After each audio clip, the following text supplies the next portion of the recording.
he discovered the moon of Arecibo, and we've asked him to give a talk about that. So whenever you're ready, Peter, take it away. Okay, can you hear me? Yes. Yes. Okay. I'll just share my screen.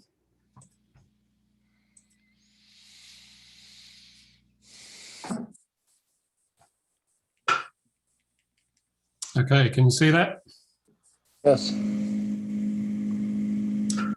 All right, well, I'll just apologize in advance in case my voice gives out, because I'm a little bit of a sore throat, but I think it'll be okay. Now, 4337 Arecibo is a main belt asteroid with an orbital period of about 6 years and a diameter of roughly 20 kilometers. And on May 19th this year, Dave Galt and I discovered a moon of this asteroid. Now, it may be more correct to call it a satellite or a binary object, but I'm going to call it a moon because it just sounds cooler. And this is what we look like. Many of you would know or know of Dave Galt. He's a long-time occultation observer, winner of various awards, more awards than me. He's the co-developer of the IOTA VTI and the Takeos BD camera system, which is based on the WATEC 910 BD. And I first met Dave when I joined my local astronomy club, the Western Sydney Amateur Astronomy Group, in 2012. And Dave was a member of that club. And around 2013, Dave gave a talk at the club about occultations. And that's what introduced me to the field. And I began observing occultation soon after that, first visually and later with a camera. And even though I've been observing occultations for about 8 years, sometimes I still feel like a beginner. There's so much to learn. Now, Dave and I both observe from our backyard observatories. Dave has a roll-off roof and I have a dome. We don't normally set up mobile stations. We just observe whatever we can at our fixed locations. And although we sometimes have gone mobile to observe lunar grazers, but we normally just observe whatever comes our way. This is my current rig. It's a Celestron 11-inch Edge with the Hyperstar mounted on the front here and the WATEC 910 BD camera. And I've got the IOTA VTI down on the fork mount here. Dave's scope is a 12-inch Meade, and we're both using the same camera, the Takeos BD system, which you can see here attached to Dave's scope. And that system, which was developed by Dave Galt, along with Tony Barry, Haristo, and Dave Herold, is a WATEC 910 BD camera housed in a metal box with connections for power, video, and USB for control of the camera, and a Windows application written by Dave Herold is used to control the camera via the USB port. Now, the path for the May 19 event is here. My location is marked in red there and Dave's is in blue. Dave and I are both located on an island just west of New Zealand, and we call that Australia. And I'm about 72 kilometres or 45 miles west of Sydney, and Dave's about 18 kilometres or 11 miles to my east. So we often observe the same events, and we're both often quite close together along the shadow path. I mean, measured across the path, because the shadows often travel pretty much east to west. And quite often we're the only two observers for an event. And that was the case for the Arecibo event on May 19th. This is the Occult Watcher summary. And a couple of things to note. First, the asteroid is magnitude 17, so that's too dim for us to detect. It's rank 100, and we're both very close to the center of the path. And also note that the local time was 3:58 a.m. So this is an event where we had to get up in the middle of the night.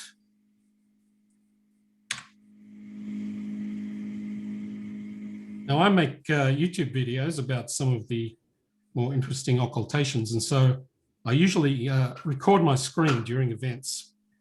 So this is me operating the observatory from inside the house during the Arecibo event. So because I record my screen, I have a recording of myself reacting to the event, which I'll play for you now. And watch for the second occultation, which happens about 3 seconds after the first.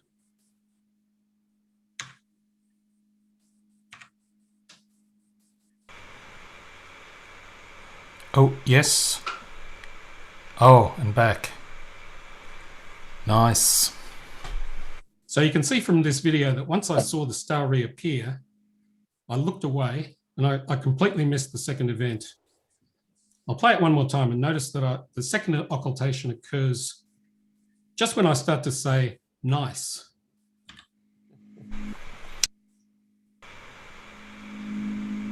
Oh, yes. Oh, and back. Nice. So I went back to sleep, and it wasn't until a few hours later that I generated a light curve, and I saw this, 2 events. And both events are very clear. So I was pretty confident right from the first moment I saw this curve that this was a moon.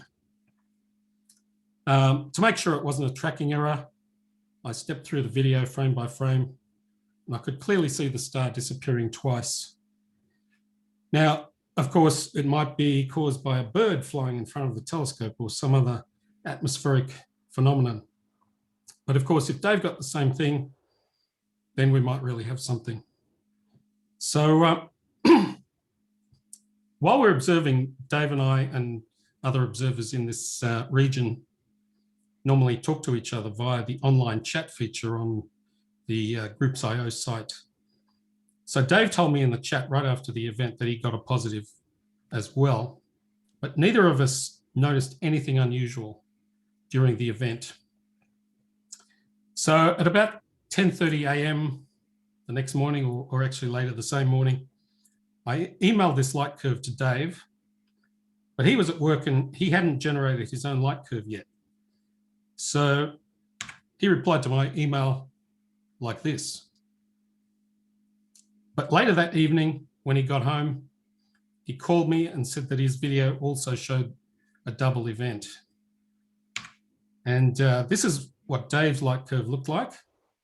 And again, the second event is very, very clear. And it's also a little bit longer than mine. So I'm going to show you an animation now. I hope the video runs smoothly.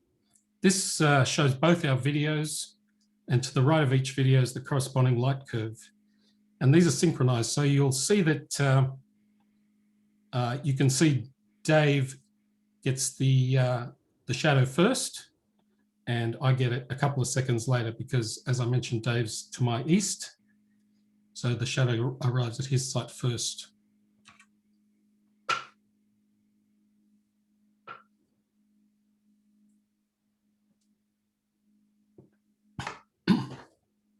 So there's a few things happening on the screen at the same time. So I'll let this run through a couple of times, but you can see here, Dave gets the main body, then I get it, then Dave gets the moon, and then I get the moon.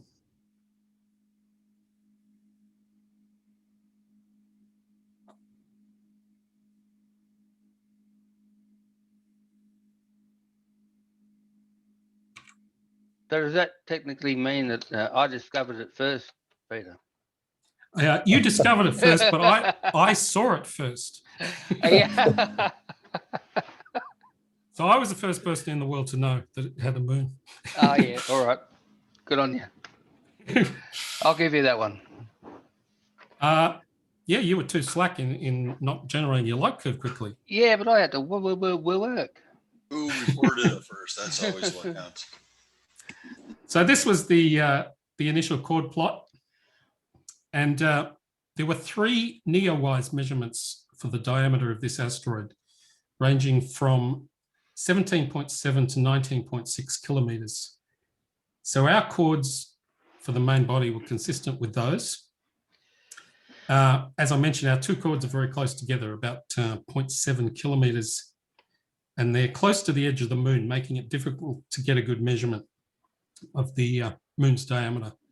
But it's between 5 and 15 kilometers based on these observations.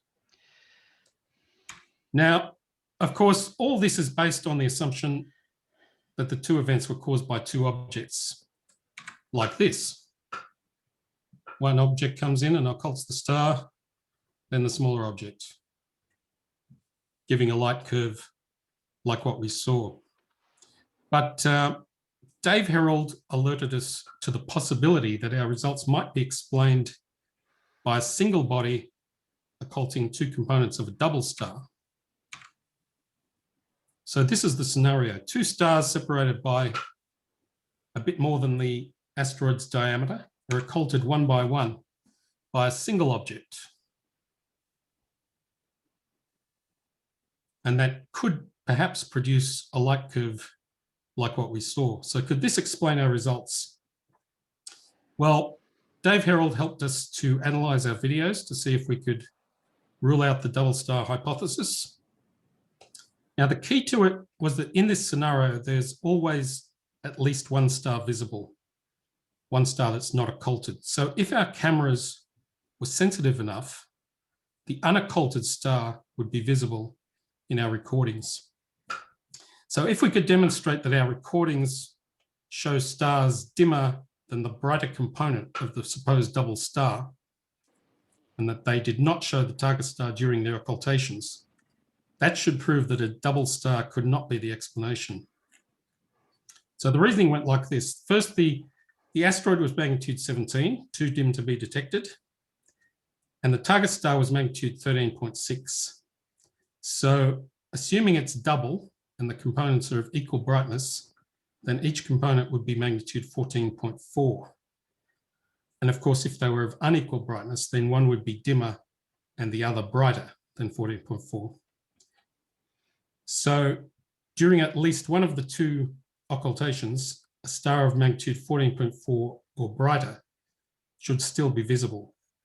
So if we could show that the stars dimmer than 14.4 were still visible in our recordings, and that both dips in the light curve were below the level of those stars, that would mean that a double star could not be the explanation. So Dave and I both did this analysis. This is just an example of mine. This is a frame from my recording taken during one of the occultation events. And I chose several of the dimmest stars I could find in the field and identified them. And here I've chosen 3 stars below magnitude 15. And then I ran light curves on those dim stars and the target to confirm that the dips in the light of the target were below the levels of the dim comparison stars. So here the target star is in blue, and you can see that the 2 occultation events here, and you can see that they are dimmer than these other comparison stars. So that means we're detecting light levels below magnitude 15, and the target's dropping below that level. So that means the recording is sensitive enough to show the components of a double star if it was there.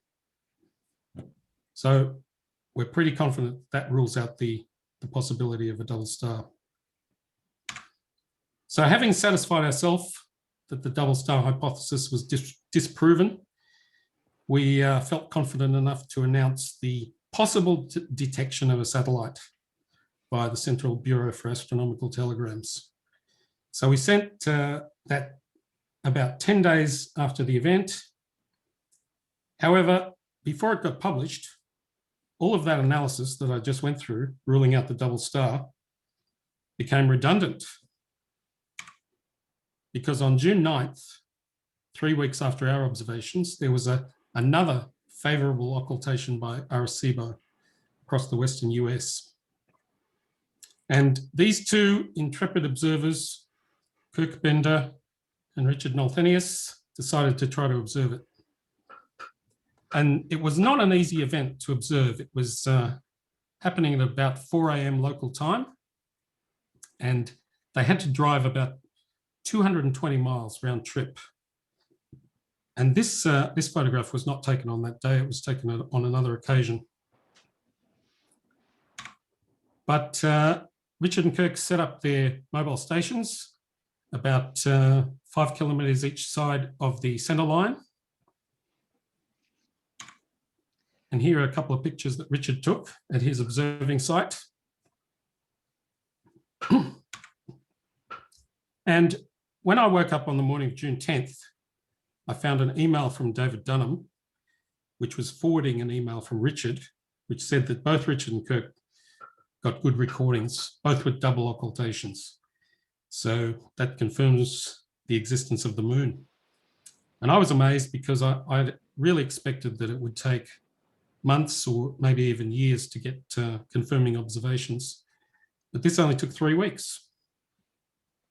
So I'm now going to play the videos that were shot by Richard and Kirk. And these have been enhanced and zoomed in for the purposes of this presentation. So it's not quite the original videos, but makes it easier to see the target star. So you'll see Kirk's video first and then Richard's. And Richard's video includes the audio of his reaction. So listen for that.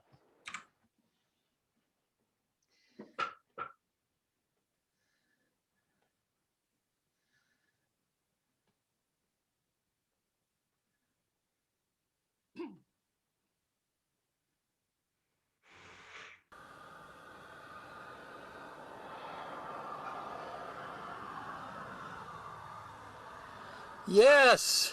All right. We got the main body and we got the moon. Excellent. Yeah, I really like Richard's reaction there.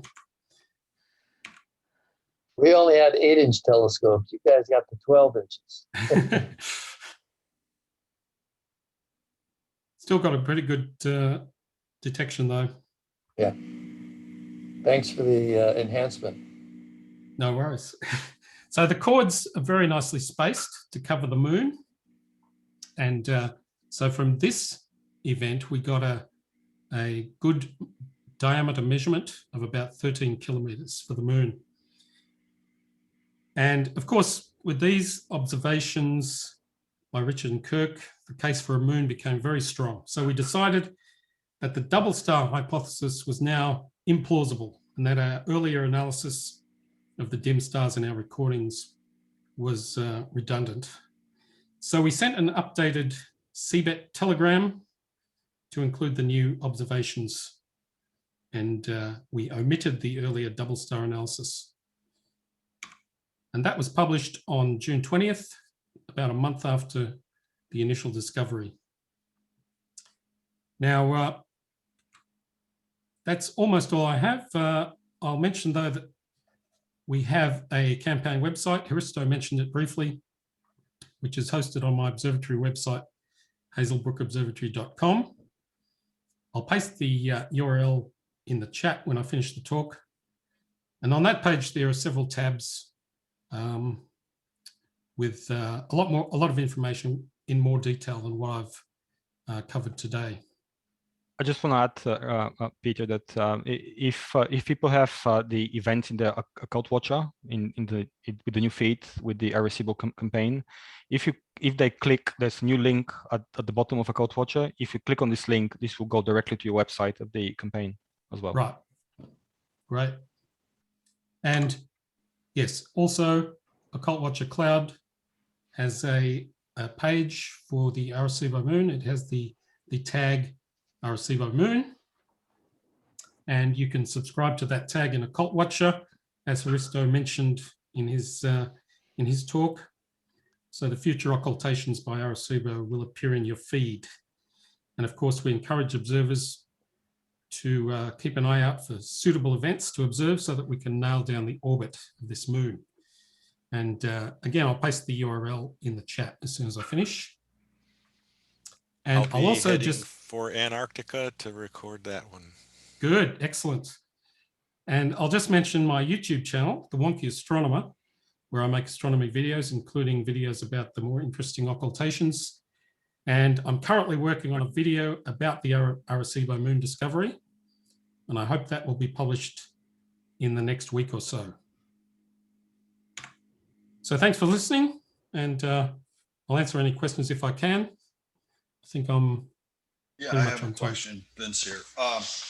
I noticed on the light curves that the secondary event did not dip as deep as the first one. What explains that?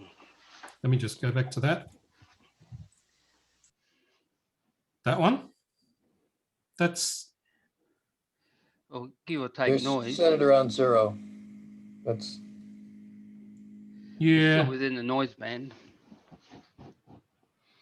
Yeah, I mean, I can't really say anything about it, but as Dave says, it does appear to be within the noise threshold. Let me just look at the Richard and Kirk curves. Yeah. Yeah, I mean, Richard's one looks a little bit, maybe a little bit higher. Yeah. But when you look at the video visually, it just completely disappears. So I think it's just noise.